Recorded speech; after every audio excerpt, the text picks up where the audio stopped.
Assalamu alaikum warahmatullahi wabarakatuh. Alhamdulillahi wakafa. Amatindo gonna amarungi ga Allah tabaraka wa ta'ala nzira ko kusabira nabbi wa Muhammadin sallallahu alaihi wasallam. Onaku lwalero tugenda kujja tusoma bu bites obukwatagana ne nabbi wa Katonda Sulaiman alayhi salatu wassalam nga kamu kubwo kikigambo at-tawakkul, okwesigamira Allah tabaraka wa ta'ala. Baganda bange, Allah subhanahu wa ta'ala tulina ebizibu bingira bimanyi, abamu ffe tunoonyeza dde tetuliraba. Wesigamira Allah tabaraka wa ta'ala. Abamu twasoma ne tulina mirimu, Mungu musaba ajja kukuwa omulimu. Abamu mu ffe tulina ebizibu bingi ebitusoomooza. Avuka abamu buli muwala yenna gwogezaako okwagala okuwasa yadduka. Twesigamira Allah tabaraka wa ta'ala.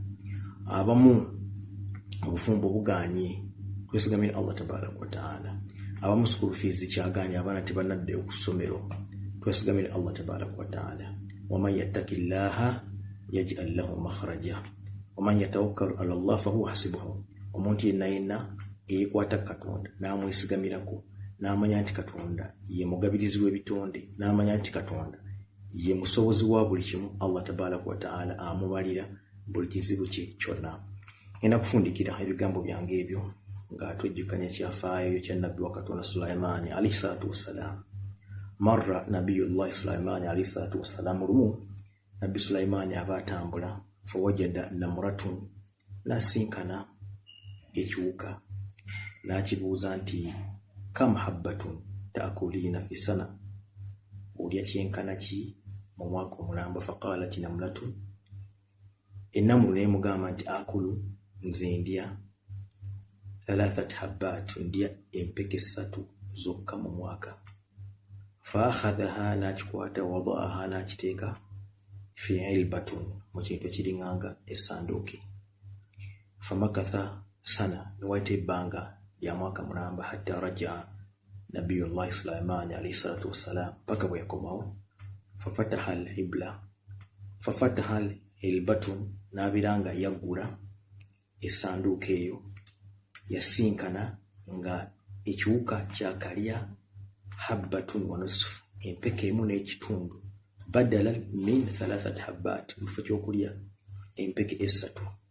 Akibuuza nti waŋŋamba oli empeke 3 n'ate oliddeko emu n'ekitundu? Nekimugamba nti anna Allah subhanahu wa ta'ala, mazima Allah tabaraka wa ta'ala gwe neesigamira ebbanga lyonna yabadde andiisa.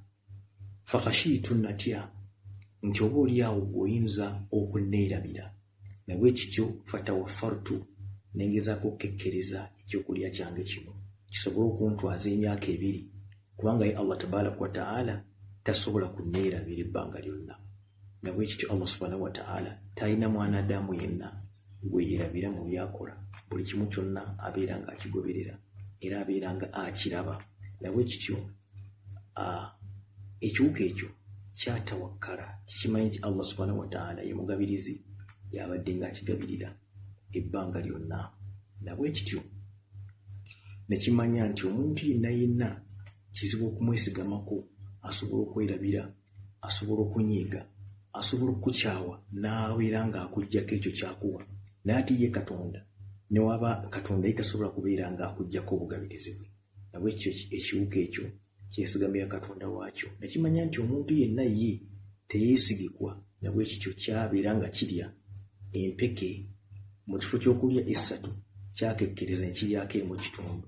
Kigamba ono Sulaiman ayinza okunneerabira n'enfe enjala, ne kikola enteekateeka ey'empeke